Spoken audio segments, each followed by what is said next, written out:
جزاک اللہ کتاب فطرت کے سر ورق پر جمال احمد رقم نہ ہوتا، یہ نقش ہستی ابھر نہ سکتی، وجود لوح و قلم نہ ہوتا، یہ محفل کن فکا نہ ہوتی، جو امام امم نہ ہوتا، زمین نہ ہوتی، فلک نہ ہوتا، عرب نہ ہوتا، عجم نہ ہوتا۔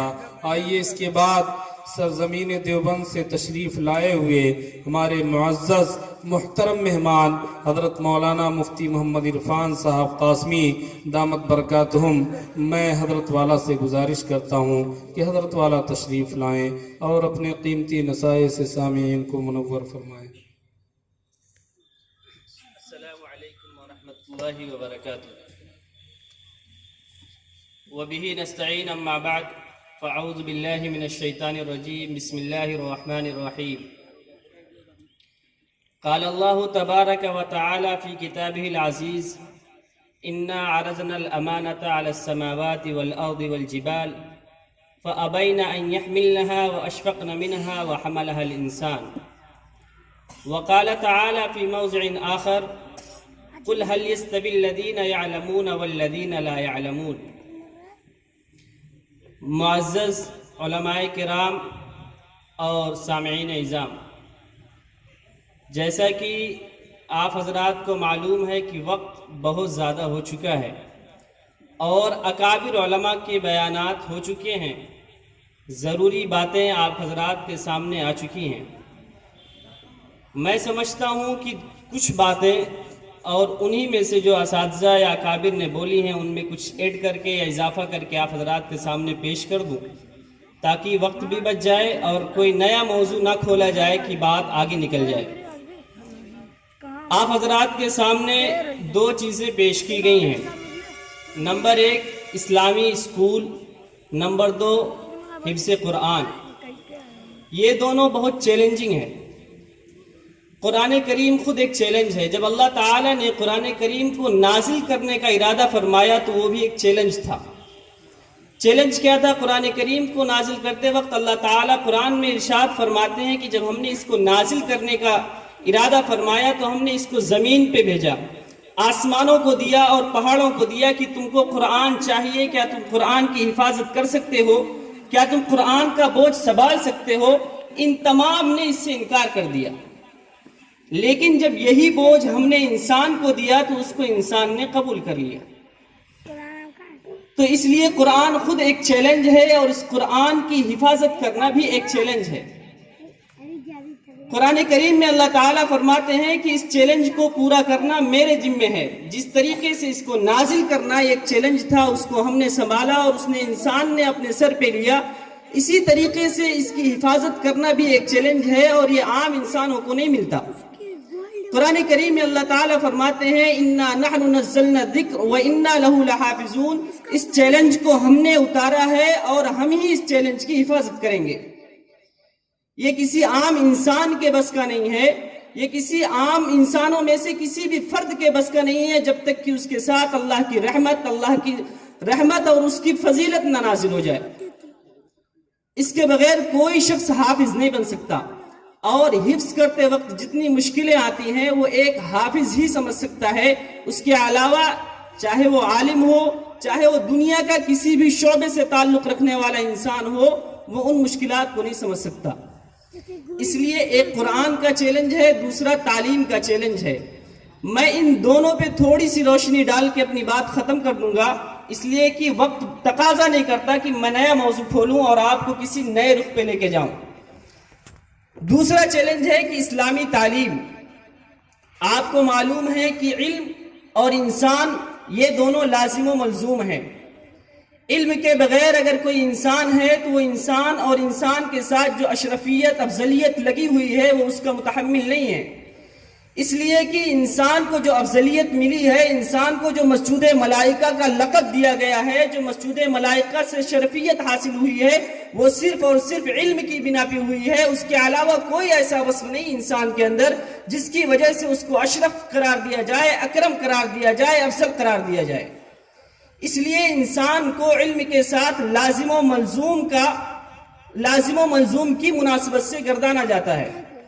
جو شخص علم کی فضیلت سے یا علم کی روشنی سے محروم ہے وہ انسان کہلانے کے قابل نہیں، اس لیے کہ علم کے ذریعے انسان کے اندر تہذیب آتی ہے، علم سے ہی انسان بنتا ہے، علم سے ہی انسان اخلاق فاضلہ کے رسوخ کا حامل ہوتا ہے، علم سے ہی انسان حق و باطل کی پہچان کرتا ہے، اور علم سے ہی انسان بن سکتا ہے۔ اب یہ علم چاہے وہ آپ کو ان درسگاہوں میں بیٹھ کے حاصل ہو، یہ اوصاف چاہے آپ یہاں سیکھتے ہوں، مدرسے میں سیکھتے ہوں، مکتب میں سیکھتے ہوں، یا پھر آپ کسی یونیورسٹی میں جا کے یہ علوم اور یہ فضیلتیں، یہ اوصاف سیکھتے ہوں، اس سے کوئی فرق نہیں پڑتا۔ اس لیے کہ آج ہم جس زمانے میں جیتے ہیں، آج جس زمانے میں ہم اپنی سانسیں لے رہے ہیں، یہ زمانہ الگ ہے، اور جس زمانے میں علوم سے سائنس ترقی کر رہی تھی وہ زمانہ بالکل الگ ہے۔ میں آپ کو تھوڑا سا تاریخ کے اوراق سے گزارتے ہوئے نکلوں گا کہ ایک دور وہ تھا جب اسلام کا بول بالا تھا اور اسلام سے ہی دنیا ترقی کر رہی تھی۔ ایک دور وہ تھا کہ سائنس اور ٹیکنالوجی جو ہے انسان اور مسلمانوں کی، خاص طور سے علماء کے بائیں ہاتھ کا کھیل ہوا کرتی تھی، اور یہ سائنس کی تعلیم، طب کی تعلیم، تاریخ کی تعلیم، ہسٹری کی تعلیم، ادب اور فلسفے کی تعلیم، یہ ساری کی ساری ایک مدرسوں میں پڑھائی جاتی تھی۔ اس وقت یونیورسٹیوں کا کوئی ماحول نہیں تھا، یونیورسٹی قائم نہیں کی جاتی تھی، بلکہ مدرسہ ہی پورا یونیورسٹی ہوا کرتا تھا۔ لیکن اسپین کے زوال کے بعد ایک انقلاب ایسا آیا کہ مدرسے سے اسلامی علوم کے علاوہ تمام چیزیں لے لی گئی۔ ایک دور ایسا آیا کہ اسلام سائنس سے جب وجود باری کو ثابت کرتا تھا، اسلام جب وجود باری پہ فلسفے سے ثابت کرتا تھا، وجود باری کو پیش کرتا تھا، اس کے بعد اسپین کے زوال کے بعد انہی یونیورسٹیوں کے پڑھنے والے، فلسفے کو جاننے والے، سائنس اور ٹیکنالوجی کو جاننے والے وجود باری کا انکار کرنے لگ گئے۔ یہ ایک لمبی تاریخ ہے، میں یہاں سے سمیٹ کے آپ کو یہ بتانا چاہ رہا ہوں کہ مدرسہ اور دنیاوی علوم یہ پہلے سے چلے آ رہے ہیں۔ تقسیم زوال اسپین کے بعد ہوئی ہے۔ اس کے بعد ہوا یوں کہ جو یونیورسٹیاں قائم کی گئیں وہاں یہ بتایا گیا کہ یہ جو مدرسے ہیں اس میں صرف مسجد اور زندگی کی بنیادی باتیں بتائی جائیں گی، اس کے علاوہ آپ کو زندگی جینے کے لیے، زندگی میں ترقی کرنے کے لیے، زندگی کے منازل کو طے کرنے کے لیے جتنی ضروریات ہیں وہ ساری کی ساری آپ کو مدرسے سے باہر کالج اور یونیورسٹیوں میں ملیں گی۔ اب زمانہ جو آگے بڑھتا گیا، ماحول اسی طرف چلتا گیا، لوگوں کے رجحانات بدلتے گئے، اور رجحان یہاں تک پہنچ گیا کہ الحاد، دہریت، مشرکانہ عقائد، کافرانہ عمل وہ سارے کے سارے یونیورسٹیوں میں پائے جانے لگے۔ آپ کو کہیں ایسا نہیں ملے گا کہ کوئی مشرک مدرسے سے پیدا ہوا ہو، کوئی کافر مدرسے سے پڑھ کے آیا ہو، بعد میں وہ کفر کرنے لگا ہو۔ لیکن آج جتنے بھی اسلام پر اعتراض کرنے والے ہیں وہ مسلمان ہوں، وہ یونیورسٹیوں سے آتے ہیں۔ میرے کہنے کا منشا یہ ہے کہ اسلام کی صحیح تعلیم اسی وقت ممکن ہے جب آپ دونوں کو ایک ساتھ لے کے چلیں گے، اور یہ لے کے چلنے والے بھی ہوشیار ہونے چاہیے۔ اس لیے کہ آپ اگر جانتے ہوں تو ایک کتاب ہے تیسری جماعت کی جو سرکاری طور پہ اس کو مانیتا پراپت ہے، ریدم ان ریڈنگ، اس میں ایک قصہ لکھا ہوا ہے۔ قصہ یہ ہے کہ ایک لکڑہارا لکڑی کاٹ رہا تھا جنگل کے کنارے، اور وہاں سے ندی گزر رہی تھی، اس کی کلہاڑی ندی میں گر جاتی ہے۔ قصہ نقل کرنے والے نے یوں لکھا کہ جب ندی میں اس کی کلہاڑی گر جاتی ہے تو وہ غریب ہوتا ہے، اس لیے وہ دعا کرتا ہے کہ اے سورج کے خدا تو میری مدد فرما۔ اس کا اتنا دعا کرنا تھا کہ سورج کا خدا، جس کو اپولو نام دیا گیا، وہ نکلتا ہے اور اس کی کلہاڑی ندی سے نکال کے اس کو دے دیتا ہے۔ اب تیسری جماعت کا بچہ جب یہ پڑھے گا تو اس کو کیا تصور ہوگا کہ کوئی ایک ایسی طاقت ہے جو سورج کی خدا ہے، اس کو اپولو کہا جاتا ہے، وہ مدد کے لیے تیار ہوتی ہے۔ جب ہمارا بچہ ان نصابوں کو پڑھتا ہے تو وہ آگے چل کے الحاد کے راستے پہ بڑے آسانی سے چلتا ہے۔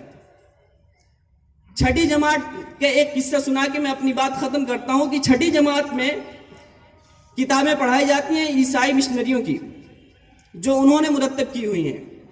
اس میں لکھا ہوا ہے ہو از گاڈ، خدا کون ہے؟ بچہ جواب دیتا ہے God is over father. God جو ہے وہ ہمارا باپ ہے.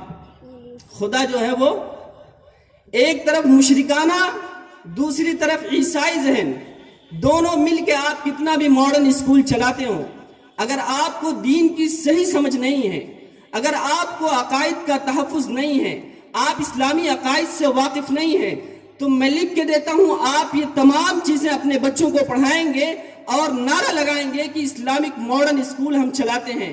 اسی لیے ضروری ہے کہ جو لوگ اسلامی اسکول کے نہج تیار کر کے رکھے ہیں ان کو اسلامی عقائد سے واقف ہونا ضروری ہے، ان کو اسلام کی بنیادی باتیں معلوم ہونا ضروری ہے، اور وہ اسلام میں اتنے مضبوط ہوں کہ اگر باریک سے باریک بات بھی عقیدے پہ آتی ہو، باریک سے باریک بات بھی ہمارے تحفظ کے لیے، ہمارے اسلامی شعائر کو مس کرنے کے لیے آتی ہو، تو وہاں اسے پتہ چل جاتا ہو کہ یہ ہمارے عقیدے کے خلاف ہے. اگر یہ اسکول اس نہج کے ہوں تو کوئی برائی نہیں ہے کہ ماڈرن اسکول اسلامک نہج پہ چلائے جائیں. اور میں مبارکباد دیتا ہوں حضرت محتمین صاحب کو اور برادر مکرم مولانا رحمت اللہ صاحب کو کہ یہ وہ شخصیات ہیں اور ان کا تعلق ان حضرات سے ہے جنہوں نے اسلام کے لیے اپنی زندگیاں وقف کر دی ہیں.